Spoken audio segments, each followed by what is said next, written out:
And I must tell you, many of you probably had crushes on the movie star, didn't you? Well, here she is today, the lovely Tina Louise.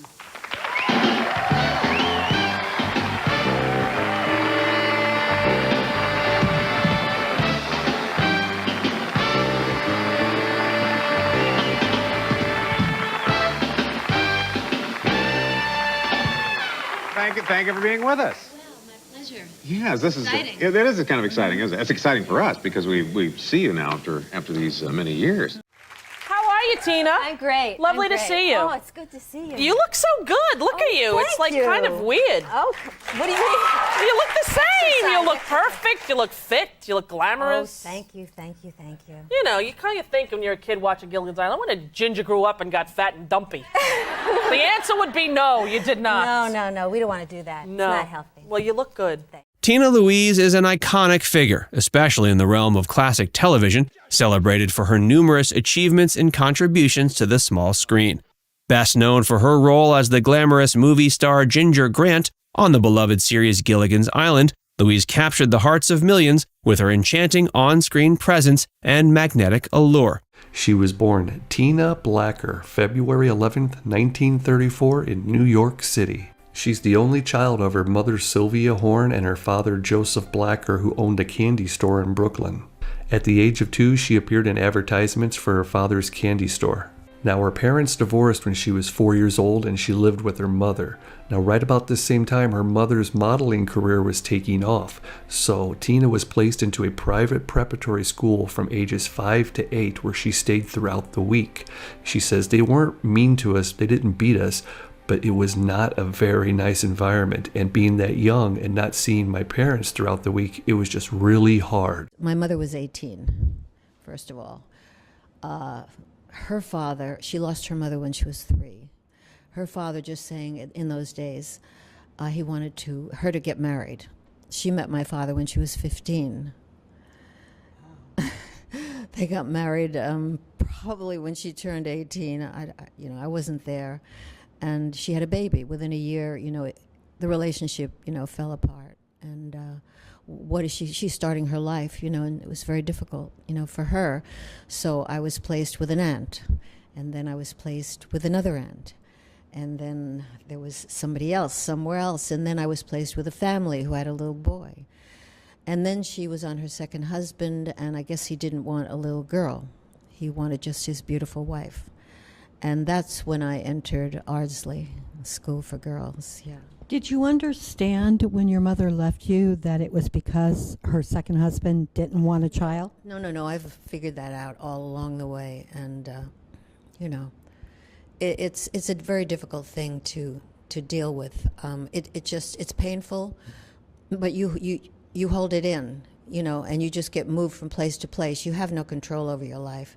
People are just moving you. And then finally, I guess my father remarried, and then he had a place, and I guess he asked to take me. So he's the one who took me out of the school, the dreadful school. And I stayed with him for 3 years. And it was my first family, with one family member. And I thought I was going to be there forever. And I realized when I recorded the book that it became very emotional at the end. It was very painful for me to record the book. And I realized I really didn't want to leave. When I said, I hope I can stay here, I meant it. And I said it 3 times in the recording. And but I was moved. I was just picked up one day by my mother. At that point, she was on husband number 3. And it was a totally different life, totally different. It was like a tree grows in Brooklyn and then Eloise at the Plaza.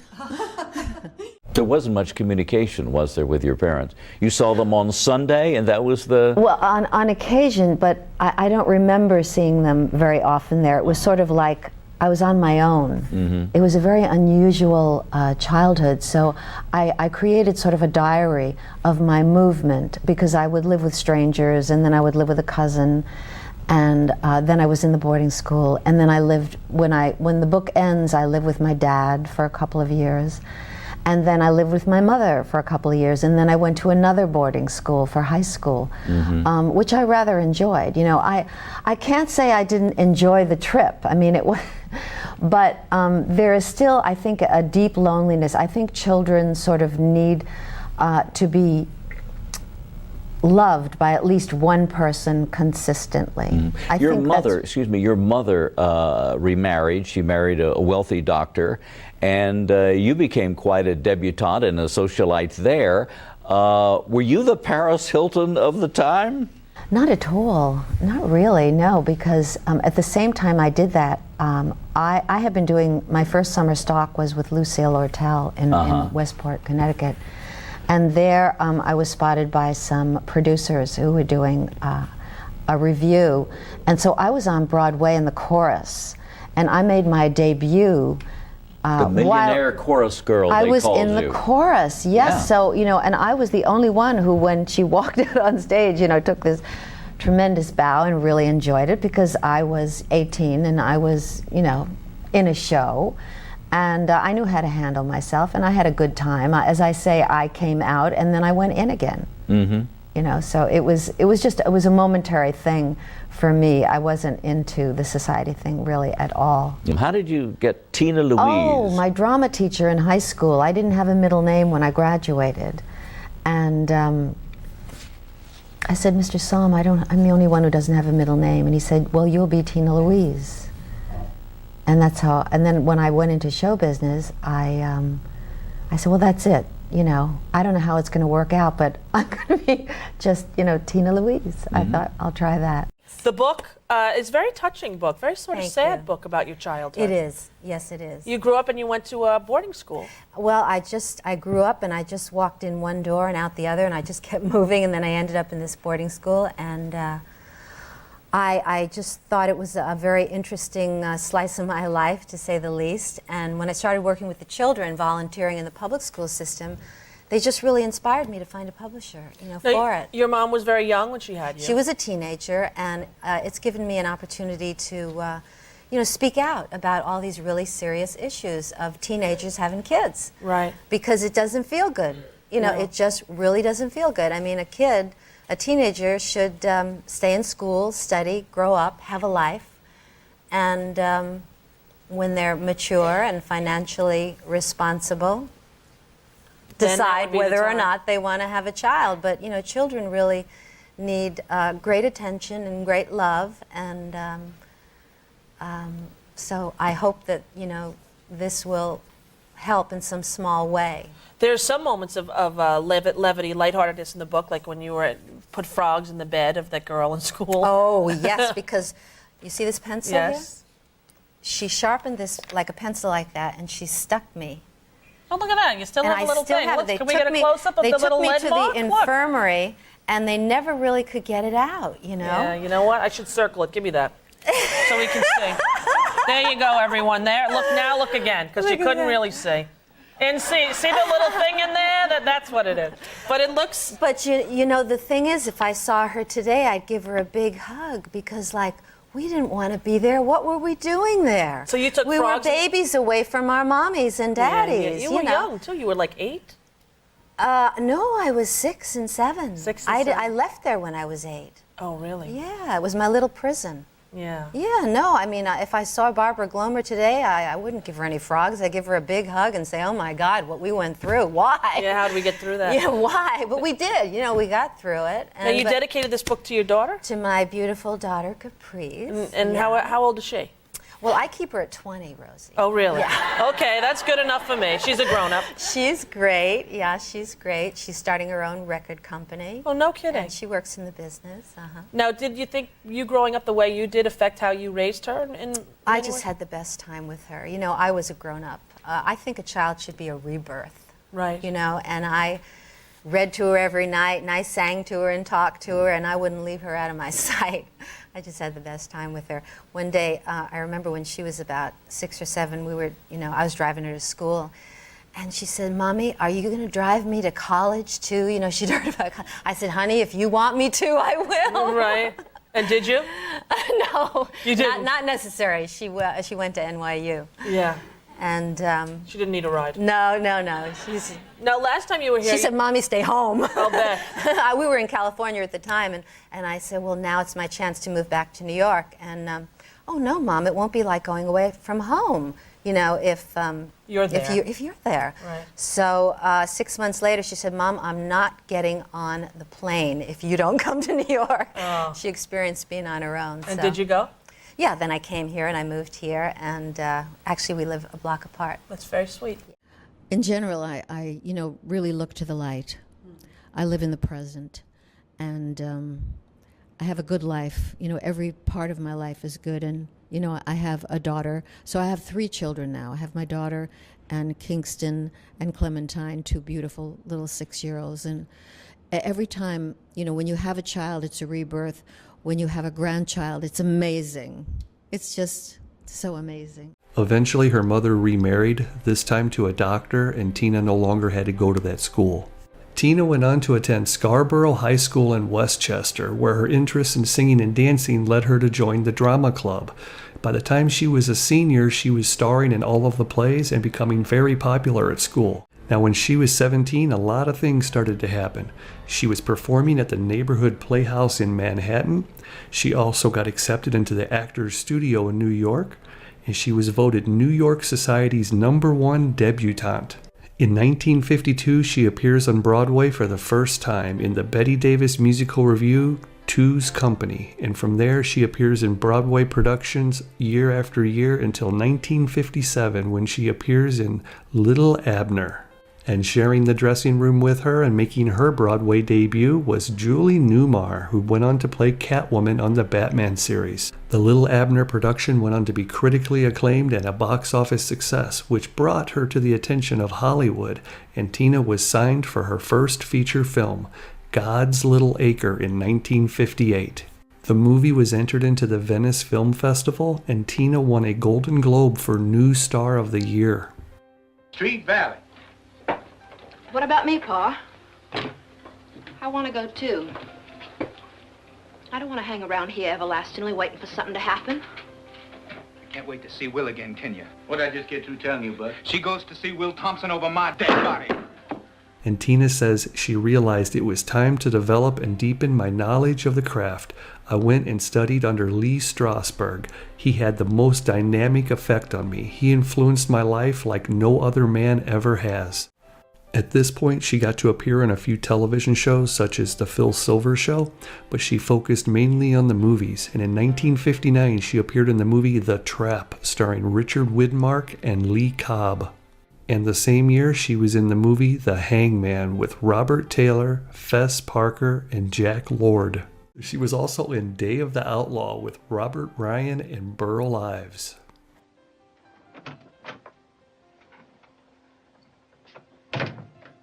Don't kill my husband. He intends to kill me. Hal's never fired a pistol in his whole life. And he shouldn't wear one. He's not a coward. He won't beg for his life. I'm not that courageous. I do beg you. You should be telling this to him. I have. He won't listen. What made you think I would? You want me, Blaze? Do you want me to ride out to your ranch with you? I'm offering myself to you. On any terms you want. But leave Hal live. It was about this time that she was building a name for herself that the modeling agencies that she had went to for little photo shoots for advertisements and things were reselling her photos in Playboy. Now, this didn't hurt her career at all. In fact, her movie roles started to pick up. She was in Siege of Syracuse, The Warrior Empress. Now, around the same time, she released her first album. Yep, she's a singer too. And the album was called It's Time for Tina.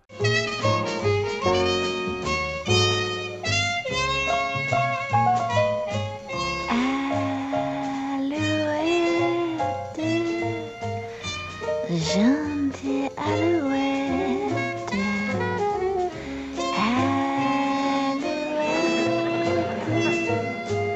je te plumerai, je te plumerai la ba-doo, ooh. I wanna be loved by you, and nobody else but you. I wanna be loved by you alone. Boop, boop, ba-doo, ooh.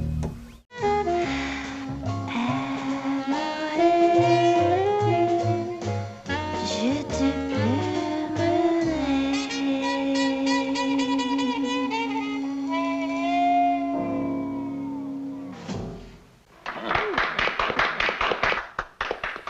Tina Louise, right? That's right. Do you really use that Arid Extra Dry like you say on TV? No. Tina. Now I use new improved Arid Extra Dry. New improved? You mean they made Arid better? Much. This new improved aluminum chlorohydrate formula not only helps stop embarrassing wetness, sprays on drier too. That is drier. That's the improvement. Take it from Tina. New improved Arid Extra Dry helps stop wetness. Goes on drier too. The following is for mature audiences. It's Junkie. I'm Tina Louise, and I've loved Junkie since I was a kid. Only now I know why. Junkie's built for grown-up taste, too. Not thin and flat, it's Thicora candy. And Thicora is more than the way Chunky looks. Thicora is the way Chunky tastes. A grown-up shape with deep, rich chocolate flavor. For mature audiences of any age, Chunky tastes Thicora. Next we have Gilligan's Island, where she plays Ginger Grant, the movie star. What did this show do for you? Well, I had a lot of fun. Did you have some fun? And I had made a lot of friends out there. Because you had your movie career was going, and then this came along, as I understand. Yeah, I was doing a play. You were doing Fade a Out, play. Fade In with Carol Burnett. Okay. And one day I got a telephone call from Ethel Weinert, and she said, "Do you think that you could do sort of a Marilyn Monroe, Lucille Ball character?"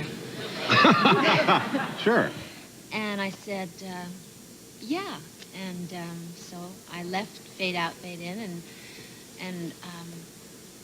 And that's how settled in. it happened. Yeah. Thought it was going to last for 1 year, and I spent 3 years. 3 years in it. And- Now, you have gone on to other things. You have a new movie that's out now, don't you? Well, no, I have a film that I completed this summer called Okay. The Pool. When will that be ready for us to see? Well, you could see a little bit of it tonight. Okay, well, we do Play have a your clip, cards don't we? right. All right, well, do you need to set this up, Tina? Huh? See, I called her Tina. That's my name. Yeah, I know, but I want to call you Ginger. I feel like I should Yeah. call you Ginger, like the skipper in Gilligan. So anyway, do you want to set this up for us, or? Well, I did the film this summer. It's been done by a new director. His name is Louise, and we did it in Boston. It's a very unusual film. It's See, Boston's cheering him. It's a metaphysical, very suspenseful love story. Okay, let's take a look. Get over here! Look into my eyes and you tell me you want out. You tell me you want out. Yes, I want out. I want you out of my house. Fine. I want to be left alone, okay? Be honest. I want to have a life. I want someone who never gets my beautiful sister. You know I love this. No, you're dressed. Stop it. Damn it, stop it. Look at she said.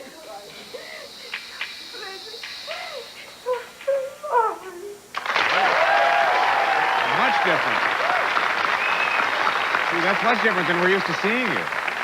You don't really see the love story part in that scene. No, you tell us a love story, but that wasn't a lot of love going back and forth. No, but it's a story that goes backwards and forwards in time, and there's a young girl who plays my part at 16. And there's a little boy who plays the leading man's part. So it's quite interesting. Ooh. I'm very excited about it. Well, good luck with that. Could you, before we take a break here, could you give us a little bit of Ginger? Do you remember any of the...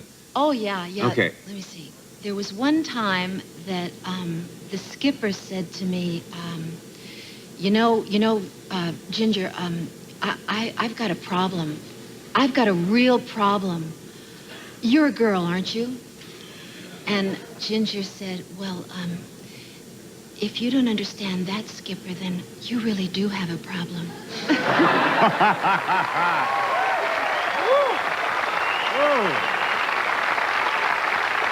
Well, thank you, Tina. Now, during the pilot episode of Gilligan's Island, the character of Ginger was a secretary, and she was played by Kit Smythe. But once it got picked up to be a weekly series, they reworked the character and created her as a movie star, and they envisioned a Marilyn Monroe type.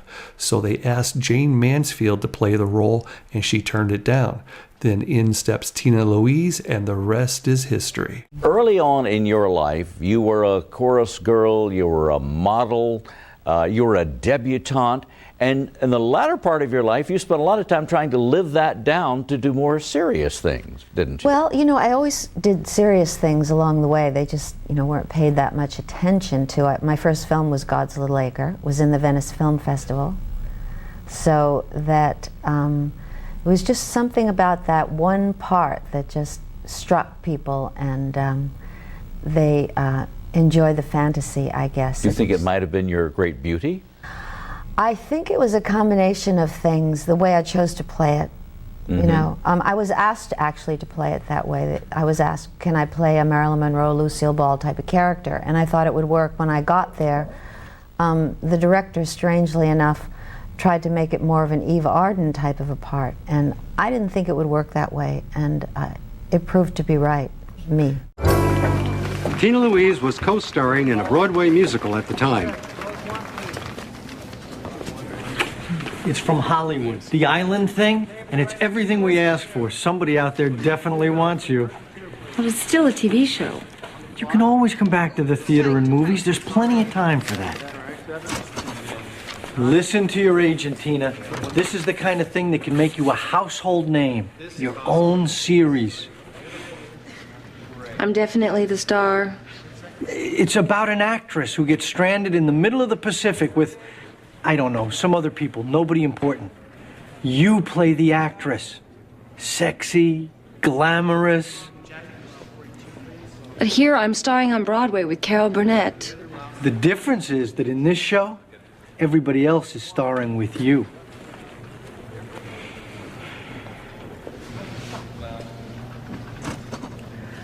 My own series. Mm-hmm.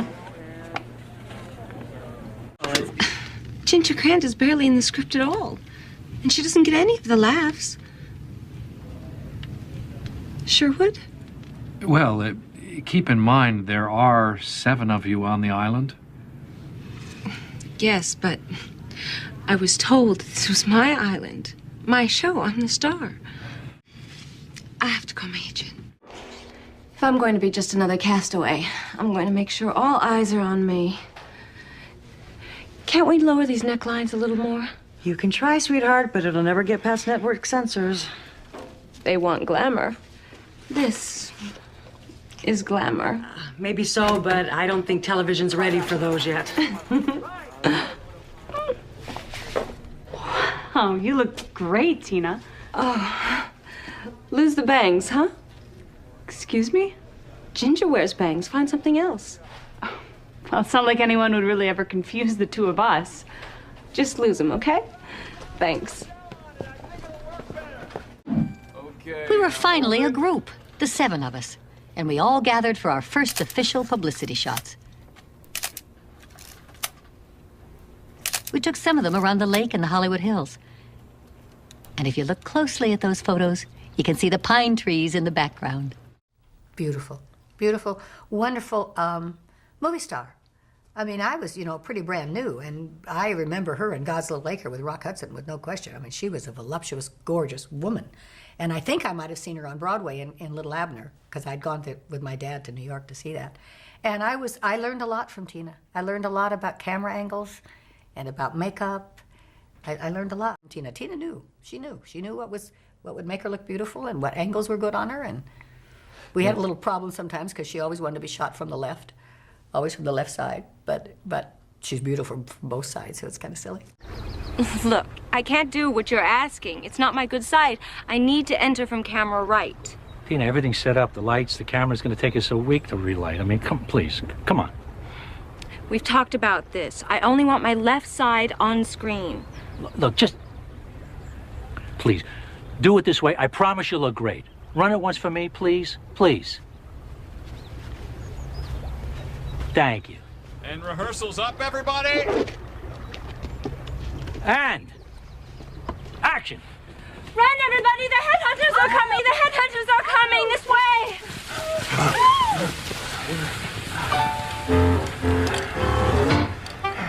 Is everybody happy? Shoot it! I thought it was good. Nice work, fellas. All right. Is everybody happy? Can we do this, please? Be right there. Perfect. Oh, beautiful, beautiful. Now if we can just get you in next to Bob, nice and cozy. And where do you want me? Anywhere's fine, whatever's comfortable.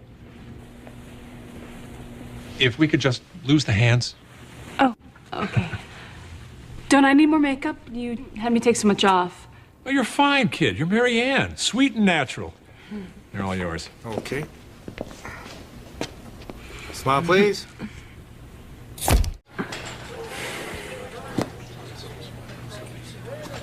I'm sorry, Don. If I had any idea what they were doing. Did you read this interview with Tina, what she said? Some of it. I'd heard what a series is like, but I really didn't know how it would be. I found that I couldn't use My work at all in this show. It was quite a shock. What exactly do you mean? Acting is acting, isn't it? Television is different. In this medium, you perform. Everyone performs. There's no such thing as a real moment, an honest reaction. Because the show is like a cartoon. You're being a little hard on your hit series, aren't you? All I can say is it's not acting. Not the way I studied it anyway. I wouldn't watch it if I wasn't on it. Lucky for us, a lot of people were watching, and still are. And Tina has mentioned this many times over the years in interviews. She said that some people are influenced by the character of Ginger Grant and they assume that is who Tina Louise is. And then when they hear about me standing up for myself to Sherwood Schwartz and a few other producers, and you assume now that I must be a troublemaker when nothing could be farther from the truth. And you say you learned a lot from her, but I understand you taught her how to cook a Thanksgiving dinner. Oh, that's cute. That's really cute. Tina didn't cook, and when she married Les Crane, she said my mother was a phenomenal cook, and she said, would you teach me how to do a Thanksgiving dinner? So she came to us a couple weeks before Thanksgiving. We shopped. My mother and I shopped. We chopped. We did everything. She sat in a stool and took notes, but we did the whole Thanksgiving dinner for her, and I often wondered, did she ever use it? And when Caprice her daughter was about 12, we had done a ABC morning show or something, and Caprice said to me, you know, Mama tells that story every year about how you taught her Thanksgiving. And when I did my cookbook with my mom, I called Tina for a recipe, and she gave me my Thanksgiving recipe, which I thought was cute. Ginger, see, it happened. I'm sorry. You played Ginger, who, of course, was the movie star. Mhm. I don't know how she had that dress look so good after being marooned on an island. It still looks good. It still looks good. And so do you. You look wonderful. Oh, thanks. So you said that Ginger was the ultimate flirt. What did you mean by that? Well, you know, I flirted with everything from an astronaut to a robot. And you know something? I was thinking about it. I never kissed anyone. Never in all those years? I never kissed anyone. It was just flirting. Flirting. No, I was just touching everybody on the shoulder and just, did it all with the eyes and the face. And it was so much fun. And like everybody says, we were a family. We weren't the conventional family, not the mother and the father, but, we were a family. And we had a lot of fun. And we loved each other. And when we had problems, we solved them just like everybody else out there. And I think that's what people identified with. You like it or not, everybody says that's Tina Louise, that's Ginger, that's the show we loved. It's become an icon in American culture. Is that good or bad for you? Oh, I'm very grateful, especially working in the public school system, as I have been for the last 11 years, and having this, book being published this year, which is, very meaningful to me, because I have so many friends, and I'm grateful. And this is, my book is a family book, and Gilligan's Island is a family show, and I guess I have friends all over in many countries from it, and I think I appreciate it, at this moment, probably more than ever. Did you model Ginger after somebody, after Marilyn Monroe? That's what people Well, think, I was maybe. asked really to, I was in Fade Out, Fade In with Carol Burnett on Broadway. Yes. And Ethel Weinert was the casting director from CBS, and she said, well, we're doing this new show and it's going to be on Saturday at 8:30. Do you think, you know, you could play a Marilyn Monroe, Lucille Ball type of character? Because you played an actress, Ginger. Because we have already shot the pilot. You know, they're not satisfied with the person. And do you think you could do that? And I said, yes, you know, might be a lot of fun. It sounded kind of fun. And a friend of mine said he thought it would only last 6 months. And I had been working with Lee Strasberg at the Actors Studio, and it wasn't what I had in mind at the time, but obviously it's become a monument. It had. Did you at the time have any idea that No. this is going to really catch No, on? I had a and lot of people are gonna fun. You know, as long as I was playing it the way I wanted to play it, I had a lot of fun with it. I enjoyed my character, and I loved flirting with Gilligan and everybody else that I flirted with. You know, I had a lot of fun. What was it like working with Bob Denver Wonderful, and because he Alan was Hale? so shy. His character was the way he played it, so shy and fun and sweet, and I just really enjoyed very much, you know, working with him. There have been several reunions, and it's been conspicuous. You have been conspicuous by your absence at the Gilligan's Island. What's that about? Well, you know, because immediately right after, I'm trying to think, I went, well, first of all, I gave birth to my child, you know, and That's a pretty good reason to be busy, I think. I mean, I was busy and overwhelmed with the joy of, you know, my baby, you know, my wonderful, healthy. So it wasn't any feeling that you'd like to put that kind of behind you? No, I really wanted to spend time with my child, and then when I did go back to work, I really wanted to get back to what I was preparing to do, because I'd been studying with Lee. I'd taken off a year from working, and I became a member. They asked me to try out. I didn't even want to do that. I just wanted to study with him. But Paula, his wife, insisted. So then I became a member, you know, and I just wanted to live up to the expectation. You know, I wanted to get back to my dramatic work, and I did. You know, I immediately started doing movies of the week and film, and, you know, The Stepford Wives, I think, was around that time. And so I was commanding, very frankly, I was commanding a certain wage, you know, and as you know, we didn't get paid very much at the time that I did Gilligan's, and there are no residuals. So one expected... There are no residuals? No, so what I expected was, you know, certainly if they were going to do a movie, you know, as time went on, they kept asking, they would, you know, pay accordingly. But that never was the case, and there wasn't a lack of work for me. There was lots of things to do. Mm-hmm. I thought it would have been fun to do it. Yeah. But I thought that the producers were being unfair. Tina, is typecasting the reason that you were the only original cast member that didn't make the subsequent movies? Well, I just think that I camped so well that it was kind of difficult for me to get back to what I was doing before. I had just become a member of the Actors Studio when I took the job, and as Natalie says, I just thought it would run a year and I'd get back to do what I was doing, but after 3 years it was kind of hard, and finally, you know, it was difficult, and then I started getting the dramatic parts, and I didn't want to confuse all these casting agents. I just knew that just that one person that I wanted to impress would tune in the night I was on that charming movie of the week. It's amazing how things work out, though. Nobody would have ever thought. But I do think that the tune-in value and, you know, being on the air all the time, every day, is wonderful for me when I'm doing the dramatic, you know, work that I like to do.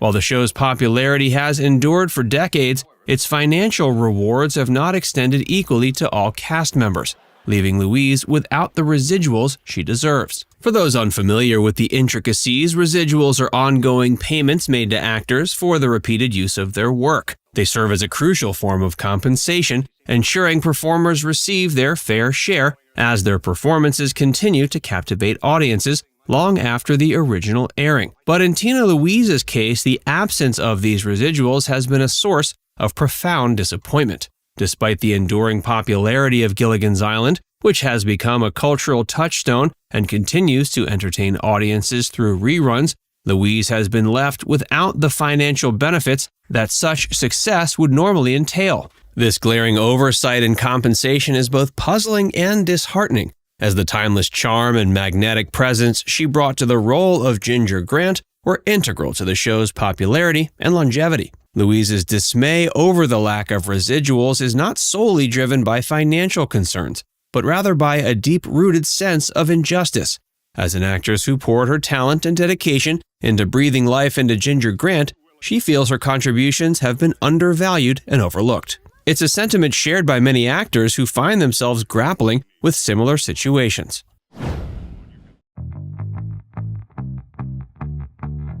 I see it all now. It was never really me. All the time it was her. Marianne, we're all here. I hope you like what I prepared. What is it? Yes, what is it, Marianne? Something simple. Fish pie. Oh, there you are, Professor. Ginger. Oh, Professor, you're a genius. I do have a rather high IQ. Well, this whole rescue plan was your idea. Necessity is the mother of invention. Hamlet, I have so much more to offer. But hark! Methinks me hear the heavy footsteps of my father, Polonius. Washoe, kid, get me some water. Water? Sure, I bring you water. You want a water? I don't have a dress to my name. What's that you're wearing? This is a dress that I share with my 4 sisters. Only one of us can leave the house at a time, and you want water. She goes on to say that she really enjoyed playing Ginger and being on the show, and that her and all the cast got along just fine. It was after this, when Sherwood wanted everybody to come back for the TV movie and she refused to work with him, that sort of things kind of developed into this. She's hard to deal with. When in reality, it was her not wanting to work with someone who's treated so many people unfairly, and not just from this show only. She said that she understood why the other cast members appeared in the movie, and that she had no problem appearing with them over the years in various Gilligan's Island themed events, but mainly if they were based for the fans or by the fans, not Sherwood Schwartz trying to reignite interest so that he can charge more for his Gilligan's Island syndication reruns. How do I look? Ginger, believe me, you look like the Venus de Milo with arms. Although the series stopped production 25 years ago, Tina still gets fan mail about the show. People like fantasy. People always think about falling in love on a desert island. I myself know that you can fall in love in New York City. Tina, who has a grown daughter, now lives in New York City and has continued her acting career. In the new movie Johnny Suede, she plays a hip record producer who teases rock star wannabe Brad Pitt. There's only one thing I ask in return, is that you let me try on one of those beautiful shoes. I'm naughty, but nice. I sort of toy with him. Tina has also recently become something of an entrepreneur, starting her own healthcare company called TLC. No, I think this one will do just fine. She's developed a line of parasols to protect people from the sun. Sort of like the kinds that they carried in the 18th century, but it's a modernized version. It's more petite with a long handle, and it's in an animal print, which is sort of racy and fun. The fair-skinned redhead knows from experience the importance of staying out of the sun. They used to call me Freckles as a kid, and I got sun poisoning once when I went out in the sun when I was 18. So, I mean, I knew the sun and I were not going to be friends. Tina says looking her best helps her maintain a positive attitude. If you start to go downhill, you know, it can get kind of depressing. So I do a lot of exercise and stay out of the sun, and nothing fanatical, you know. I live a normal life and try to keep it together. Tina Louise is also keeping her hand in entertainment. She's wrapping up work on an independent film called Maloa, which she's producing and starring in. Now, a few years ago, when Dawn Wells, who played Marianne, became sick and was hospitalized, a GoFundMe campaign was set up for her. And Tina at the time made a statement and said, "Dawn is one of the nicest and most kind-hearted people you would ever hope to meet, and at times people have taken advantage of her because of this. It is so great to see all of her fans supporting her at this time. It shows me that they have hearts as enormous as hers." And when Dawn passed away, Tina posted this on Twitter. "I will always remember Dawn's kindness to me. We shared in creating a cultural landmark that has continued to bring comfort and smiles to people during this difficult time. I hope that people will remember her the way that I do, always with a smile on her face." Now, I did probably what so many people do. I saw you in a Broadway show. We were seeing Bringing the Noise, Bringing the Funk. You were there. Wasn't that great? It was wonderful, wasn't it? Yeah. And I was staring at you the whole time, and I wanted to go over, but I didn't want to be rude, so I didn't. Rude? Well, I didn't want to be like intruding on your, but people recognize you everywhere you go, don't they? Yeah, they ask me, are you from Gilligan's Island? And I say, no, I'm from Manhattan. And people, all ages, because it's on so often now. Yeah, I'm a volunteer teacher in the New York public school system. Oh, that's wonderful. And the first day I walked into the second grade, it just really touched me. I mean, I had no makeup on and, just a pair of jeans on and like all the children, and I said, oh my God, this is so great, They all knew it was you? Yeah, they all knew it was me. And they're like 8 years old? Yeah, that working out really helps. Boy, don't I know it. I don't work out. You got to come with me. Do you work out every day? About 4 or 5 times a week. That's how you keep fit? Mm-hmm. Yeah, because you look great. Oh, thank you. And as Ginger, you were always the one who everybody wanted to be like, Marianne, you know what always annoyed me on Gilligan's Island? The song, sometimes they said, the Professor and Marianne, sometimes they said, and the rest. Did you ever notice that? Yeah. Why did they do that? I think they were sort of added on. Oh, they were? Yeah, they were added on. At the end. What's your favorite episode?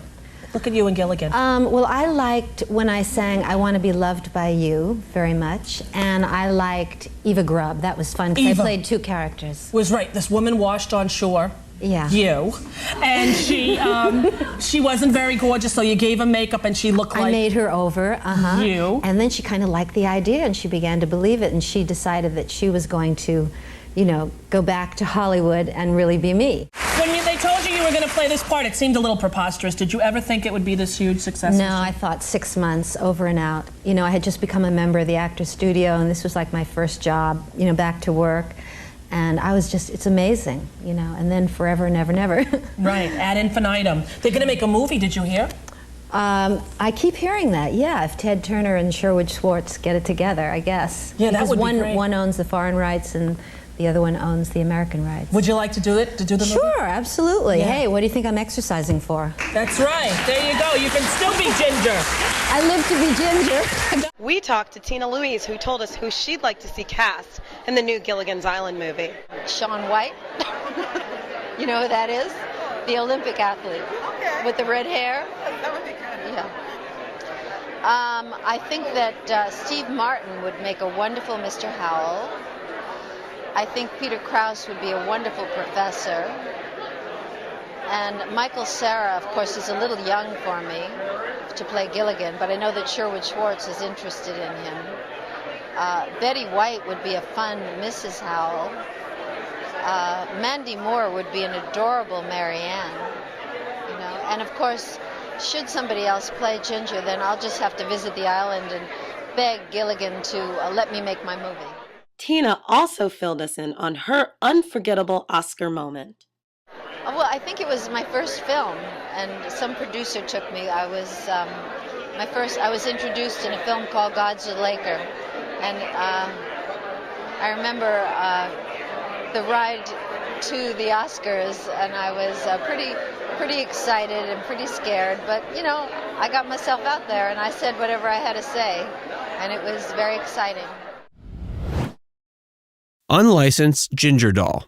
In June 2023, in an unexpected turn of events, Tina Louise found herself embroiled in a heated battle with Warner Brothers over an unlicensed doll based on her beloved character. The flame-haired Hollywood bombshell was infuriated to discover that a $12 vinyl doll by Funko, a collectible figurine company, had been released without her knowledge or express consent.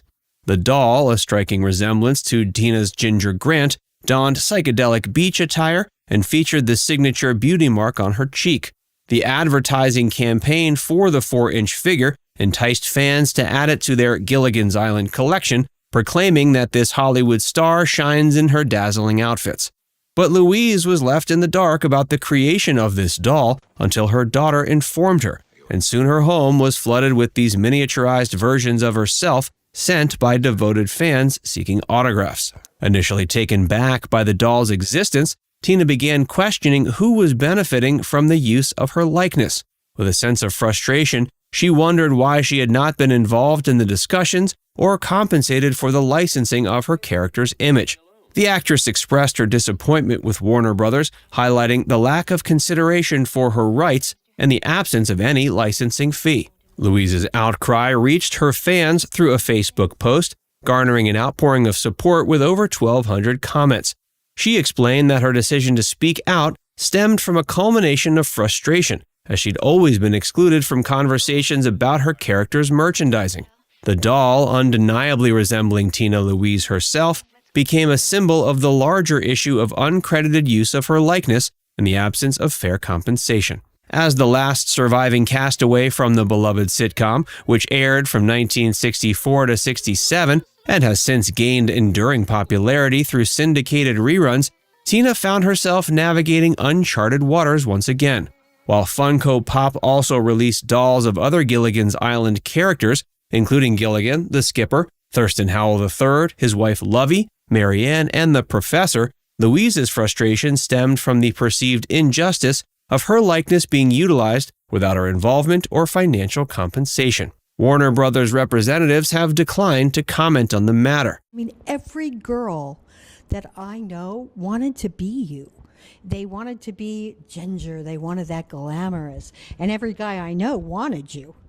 Well, it was definitely a colorful time and a lot of fun to do. And I didn't know it would last as long and be the kind of hit that it was. And I was grateful. My favorite movie turned out to be Gods of the Lake, or my first. I loved that movie, and I got to meet the author of the book, Erskine Caldwell, and his wife, and that was just, fantastic. And it was different than being on stage, But you won a Golden Globe for that, if I'm not mistaken. I was apparently. I think I was most promising. You didn't know that you won it? No, I never paid attention to it.